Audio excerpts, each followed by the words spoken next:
Bharatiya Janata party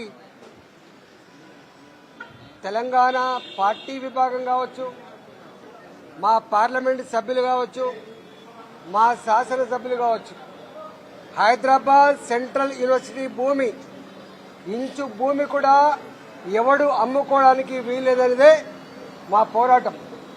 ఇలా హైదరాబాద్ విశ్వవిద్యాలయ విద్యార్థులు కావచ్చు, అధికారులు కావచ్చు, ఏ పోరాటం మీద చేస్తున్నారో ఆ పోరాటానికి కేవలం సంఘీభావం మాత్రమే కాదు, దాన్ని ఆపగలిగే శక్తి సత్తా మాకు మాత్రమే ఉంటది.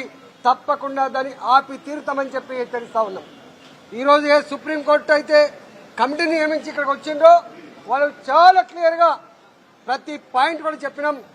ఇది ఈ సెంట్రల్ యూనివర్సిటీ ఉత్తగా వచ్చింది కాదు. తెలంగాణ ఉద్యమంలో 1969లో 370 మంది ముక్కు పచ్చని ముద్దు బిడ్డలు ప్రాణ త్యాగం చేస్తే 6 పాయింట్ ఫార్ములాలో భాగంగా వచ్చిన విశ్వవిద్యాలయం ఇది. ఆనాడు ఎడ్యుకేషన్ సెక్రటరీ ఇచ్చింది ఆ భూమి, రెవెన్యూ డిపార్ట్మెంట్ ఇచ్చింది ఆ భూమి. ఈ టెక్నికాలిటీస్ కాదు బిడ్డ.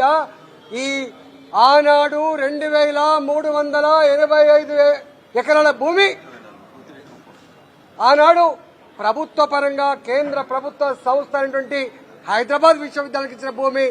ఆ భూమిని టచ్ చేసేటువంటి అధికారం ఎవరికి లేదు. మధ్యలో ఒక ముఖ్యమంత్రి గారు ఆ పని చేస్తే మళ్ళీ వచ్చిన ముఖ్యమంత్రి గారు దాన్ని రద్దు చేశాడు. ఎవడైతే 400 ఎకరాల భూమిని రాయించుకున్నాడో వాడే కోర్టుకు పోతే హైకోర్టే ఇది విశ్వవిద్యాలయ భూమి, ఇది నువ్వు తీసుకోవడానికి వీలు అని చెప్పి రద్దు చేసింది హైకోర్టు. మళ్ళీ ఆయన సుప్రీంకోర్టుకు పోతే సుప్రీంకోర్టు కూడా దాదాపు 2006లో ఈ కేసు మొట్టమొదటిసారిగా కోర్టుకు పోతే 2024లో మొన్న వచ్చింది.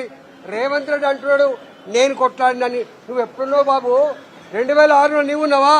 2014 నీవున్నావా? ఎవరు ముఖ్యమంత్రులున్నా ఎవరు పట్టించుకోకపోయినప్పటికీ సుప్రీంకోర్టే ఇది అన్యాయం అని చెప్పి ఆ భూములు ఇవాళ విశ్వవిద్యాలయ భూములు అని చెప్పిన తర్వాత దాన్ని అడ్డంగా అమ్ముకునే ప్రయత్నం చేస్తాం. నేను అడుగుతా ఉన్నా, ఇక్కడున్న ముఖ్యమంత్రికి కనీస జ్ఞానం ఉందా అని చెప్పి అడుగుతా ఉన్నా. ఆనాటి ఆంధ్రప్రదేశ్ రాష్ట్రం వాటా చట్టం తెచ్చింది, వాటర్ ట్రీ ల్యాండ్ యాక్ట్ తెచ్చింది. ఇవాళ ప్రైవేటు వ్యక్తులు తన ఇంటి వద్ద ఒక చెట్టు కొట్టుకుంటే కూడా పర్మిషన్ తీసుకోవాలి. కానీ మరి నువ్వు 400 ఎకరాలలో కొన్ని వందల జింకలుండగా, కొన్ని వేల నెమలుండగా, అనేక రకాల పక్షులుండగా, అనేక రకాల మెడిసినల్ ప్లాంట్స్ ఉండగా ఎవడబ్బా జాగిరని చెప్పి చట్టం నీకు వర్తించదా? చట్టాన్ని నువ్వు ఎట్లా ఉల్లంఘిస్తావు? ఏ చట్టాన్ని అయితే ప్రభుత్వం చేసిందో అదే చట్టాన్ని ఉల్లంఘించి 100 డోజర్లు పెట్టి 100 మంది పోలీసులను పెట్టి విశ్వవిద్యాలయ విద్యార్థుల రక్తాన్ని కళ్ళ చూసి ఇవాళ 150 ఎకరాల్ని ఇవాళ కొట్టేసి ఇలా 100 జింకలు చచ్చిపోయినాయి. ఇలా జింకలు ఏం చేయాలో, పక్షులు ఏం చేయాలో కనీస సేఫ్ గార్డ్స్ కూడా లేకుండా ఈ విధంగా చేసినాయి. నేను ఒకటే, ఇప్పటికైనా ఈ మూర్ఖ ప్రభుత్వం పిచ్చి పిచ్చి వేషాలు చేయకుండా విశ్వవిద్యాలయ భూముల జోలికి రాకుండా వాటి పూర్తి స్థాయిలో రక్షణ కల్పించాల్సిన బాధ్యత ఉందని చెప్పి ఈ ప్రభుత్వానికి హెచ్చరిస్తా ఉన్నా. లేకపోతే మీ అంతు చూసేంత వరకు భారతీయ జనతా పార్టీ వెనుకాడని చెప్పి కేవలం విద్యార్థులు మాత్రమే కాదు, రేపటి నుంచి భారతీయ జనతా పార్టీ